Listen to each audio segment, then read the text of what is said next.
wal fajiri borom sans voix bon ay modèle silence bon salaamaaleykum mbokk yi waaleykum salaam wa rahmatullah ok salaamaaleykum gars yi waaleykum salaam wa rahmatullah tey jii bés bi dina si baax tey jii bés bi Akhlou Dóoru moo ko moom defoon nañ ko fi yàlla doli jàmm yàlla na yàlla doliwaat jàmm lii nga xamante ne moom la ñu yëngal nii tey moteur bu ngeen dégg mu riir rek fédération lay signalé yàlla mi dara teewul yàlla na ko yàlla may président Macky Sall premier ministre Bassirou Marème Faye Sall ak kenn ku si nekk na nga jàpp ne fédération waa Akhlou Dóoru war nañu si dimbali bëgg nañ ko soxla nañ ko te bu laa yàgg lañ ko soxla parce que fi mu nekk nii xandal yi noo xandal si moteur yi xayatul si place ya ndaw yàlla mii dara teewul yal na leen yàlla dolli sutura Sénégal yal na fi yàlla dolli jàmm dolliwaat ka fi mu mel ni riiru moteur rek nànk ak saa gars yi ziar nañ leen yal na leen yàlla dolli sutura may leen ngeen dund ba doyal dund leen plus de 122 ans yàlla wisaat leen 9 ans muy 131 ans yàlla tegaat ci tuuti rek barke salaatum faati amiin yàlla def jërëjëf mbokk yi. waaw noo gisee taxawaayu gone xale yi xam nga yàlla moo leen jàppale yàlla moo leen may comme am ngeen que nag sant yàlla war ak julli jàpp si sama xam-xam lii nga xamante ne moom la leen yàlla may bu leen ko xeeb réew mi am 100 francs nga xeeb ko bu amee 1000 francs doo ko yëg nanu góorgóorlu ba taxaw ci li ñu war a taxaw muy ful ak fayda bàyyi ñii bokkul ci diine ak seen diine waaye tamit bu kenn sabote diine kenn loolu la ñuy wax naan naka lañ ko tuddee ci tubaab dialogue lan islamo-chrétien ok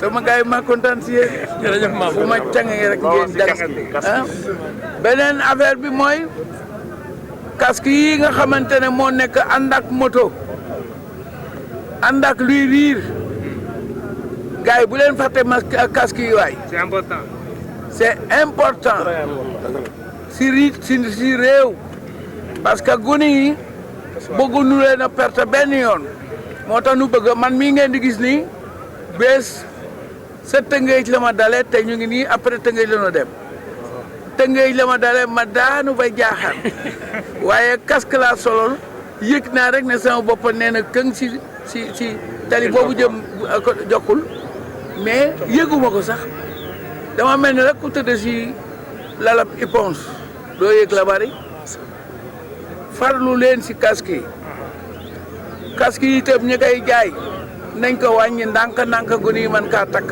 la sol yàlla ngeen defal leen casque yu baax a baax a baax yàlla mi dara teewul yal na yàlla jàppale xale Sénégal may leen jàmm ju matale barke Serigne Abdoul Aziz Sy jëreen jëf sama gaay jërëjëf. yàlla na yàlla dëgëral sa taxawaay. yàlla bàyyi la suñu kanam lu yàgg. amiin barke Seydina Mohamed bokk lépp yal na nu yàlla boole jàmm.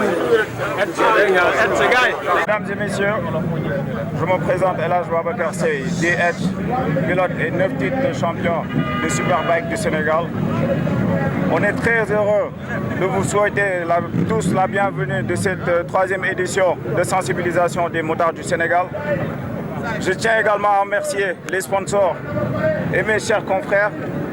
Alors, nous sommes ici pour mutualiser nos connaissances et au sujet de la situation des motards du Sénégal. En effet, le pays compte plus de 200 teams de motards dans ses 14 différentes régions. Ce dimanche 30 avril 2023, nous organisons la troisième édition de sensibilisation des utilisateurs de deux roues. Nous y aborderons les différentes thématiques sur la sécurité routière, la prévention routière et également le port du casque. Cette campagne nous semble nécessaire quant aux nombreux constats d'accidents mortels sur les routes du pays par manque de sensibilisation, de formation à la conduite et du non-port du casque, entre autres. Cette troisième édition s'accentue aussi sur deux points essentiels pour les organisateurs. En premièrement, l'ambition des clubs d'appartenir à une fédération autonome et agréée. Deuxièmement, c'est aussi notre vœu à tous d'avoir un circuit multifonctionnel pour des formations et compétitions également. Cela permettra aux différents clubs d'atteindre leurs objectifs à court et moyen terme. Les objectifs de formation des pilotes aux normes internationales et aussi à la valorisation de leurs activités. Cette volonté d'appartenir à une fédération autonome et de posséder un circuit multifonctionnel dédié uniquement à la catégorie des deux roues est née du manque d'activité dans le sport moto et au niveau national et international de ces sportifs. Le manque d'organisation de championnats impacte les performances des sportifs sénégalais. Lorsque l'initiative est prise par les pilotes eux-mêmes de participer à des compétitions de moto au Sénégal ou à l'international, ils ne reçoivent de soutien à la fédération. Malgré cette absence d'aide, certains clubs tels qu'Horizon Riders Club, Max Deroux, Mansour Motors, AMT, pour ne citer que cela, s'efforcent de tout de même d'organiser des compétitions sportives et de sensibilisation au code de la route à titre privé. Ils sont souvent sans sponsoring et surtout sans subvention étatique. Ils font face à des charges démesurées. La seule location du circuit de Sindia avoisine les 5 millions de francs CFA pour un seul week-end.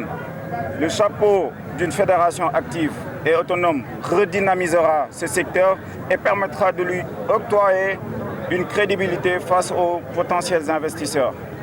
C'est alors à ce titre que nous sollicitons le concours des autorités compétentes. En premier lieu, son Excellence, Monsieur le Président de la République, Monsieur Macky Sall, pour nous doter d'une fédération autonome et l'aménagement d'un circuit national. Merci beaucoup. El Hadj Babacar Seye, DH, 9 fois champion de Superbike du Sénégal. Merci beaucoup. À la fois.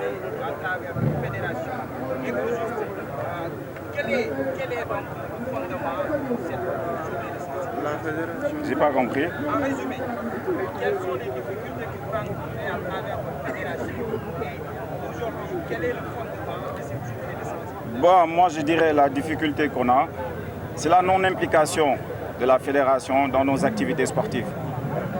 En gros, c'est ça en quelque sorte. D'où nous souhaitons avoir une fédération autonome pour pouvoir faire nos activités sportives, créer des championnats, peut-être même intercontinental, parce qu'on a tous les moyens qu'il faut, on a les outils qu'il faut, il suffit juste qu'on structure ce sport. Vous dépendez de quelle fédération? de la Fédération sénégalaise de motocyclisme. Parce qu'on a une fédération qui est mixte.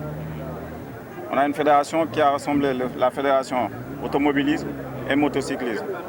Donc les sports sur circuit au Sénégal, déjà c'est un sport qui est reconnu partout dans le monde. Donc on a des difficultés déjà de participer, de créer des championnats, tu vois, pour pouvoir créer des formations de pilotage et surtout, vous voyez, il y a beaucoup de jeunes